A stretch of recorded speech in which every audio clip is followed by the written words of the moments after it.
So we've looked at hypothetical imperatives, both problematic and assertoric hypothetical imperatives.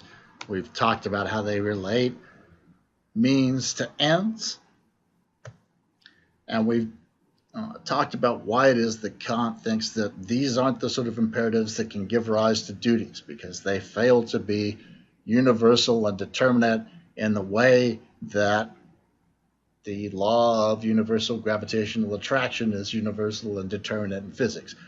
Need something that represents practical necessity, this analog to physical necessity. That leaves us with this other class of imperatives, categorical imperatives. And the categorical imperative declares an action to be objectively necessary without referring to any end. And that makes it an apodictic, necessarily or logically true practical principle. It's going to apply to all rational agents with regard to all of their actions, and it's going to apply to agents across all of the times.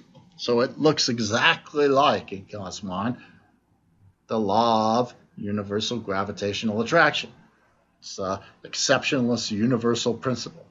He has another reason why he thinks there's this difference between categorical and hypothetical imperatives that's relevant to why it is that categorical imperatives look like the expressions of practical necessity from which duty and hence the goodwill and moral value come from. Hypothetical imperatives, he says, can be discovered a priori. So they're means-ends relationships. And so experience will help you to figure out what you desire, what your goals are, and actions that bring about those goals are discovered, at least in part, through experience. For Kant, the term is a posteriori. But the important thing is they're discovered through empirical investigation. Right? That's how we come to recognize these hypothetical imperatives. On the other hand, right, categorical imperatives, he's told us, are not like that at all. They are not discovered empirically. They must be found out through rational reflection independent of experience. Okay? And so to know the truth or to see the rational command, the rational necessity of a categorical imperative, you have to realize that it's a rational necessity through rational reflection, independent of experience. And that, for Kant, is the reason why we know it's the kind of thing we want. And he has an analogous argument about universal physical laws as well that I'll just mention briefly because there's this analogy between the two that he's drawing upon here. So for Kant, right, you can never know the truth of Newton's law of universal gravitational attraction. Why is that? Well, you can look at instances. You can look at two masses, measure the distance between the center of their mass, use the formula to determine the forces being exerted between them, then see if their behavior corresponds to the predicted force, etc., etc. You can do that all you want, but you're never going to do it for every instance of that law. The law applies to potentially infinite number of cases. You're not going to examine all those cases. Hence, there's never any way you could demonstrate it to be true for Kant. For Kant, you have to figure out that this law expresses physical necessity. You have to do that through reason. I'll leave it at that. I won't go into any more details about it, but there is this analogy again. So the good stuff in the physical realm, these universal exceptionless laws that encode relationships of physical necessity, correspond to these categorical imperatives that encode oughts about actions. They are both discovered to be true universal exceptionalist generalizations through reason and not through experience. Okay. So just to make sure we have a handle on these different classes, especially since they're not talked about in Rachel's, let's just run through a few examples of imperatives and then decide which kind of imperative we think it is. So here's an imperative.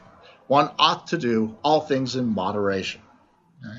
So take a second now. Is it a categorical imperative, an assertoric hypothetical imperative, or a problematic hypothetical imperative? And why would that be? So here's my answer. I think it's an assertoric hypothetical imperative. Why? Well, what it's suggesting to you is that your well-being is promoted by not behaving in excessive ways. So you don't drink too much, you don't exercise too much, you don't eat too much. This is a sort of general principle that's advocated by Aristotle. Well-being is brought about by actions in moderation. So that sounds like an assertoric hypothetical. It's trying to promote well-being. It's the sort of thing that looks like it's a reasonably rational action to take to promote well-being. How about this one? To make beer, one ought to boil malt and water to create a beer wort. Take a second, think about it. Categorical imperative, assertoric hypothetical imperative, or problematic hypothetical imperative. And why? So here's my answer. I think it's a problematic hypothetical imperative. It relates a means to an end. It talks about an action that will bring about a goal. It's not a goal that everybody has, so it's not a candidate to be an assertoric hypothetical imperative, but it's a means-ends relationship, so it's got to be hypothetical. That means it's going to be a problematic hypothetical imperative. If you have this goal, this end, a desire to make beer, then these are steps that would bring about the beer making. How about this one? One ought to stop and smell the roses. Categorical imperative, assertoric hypothetical imperative, problematic hypothetical imperative.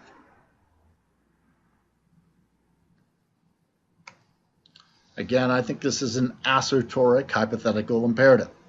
The idea here is if you don't take time to appreciate the good things in life, then it's going to undermine your overall sense of fulfillment or happiness or well-being. It's the sort of self-help suggestion. It looks like a assertoric hypothetical imperative then. And finally, this one, act in such a way as to treat humanity, whether in your own person or in that of anyone else, always as its end and never merely as a means. Categorical imperative, assertoric hypothetical imperative, problematic hypothetical imperative. And why? I think this one's a categorical imperative. In fact, it is. It's one of the versions of the categorical imperative that Kant gives in the groundwork. And again, it dictates an ought. It says this action is necessary. It doesn't say sometimes. It doesn't say when you're hungry, when you're tired, when you're happy, when you're sad. It just says act this way. And so that's the formula for a categorical imperative. And so it looks like an instance thereof.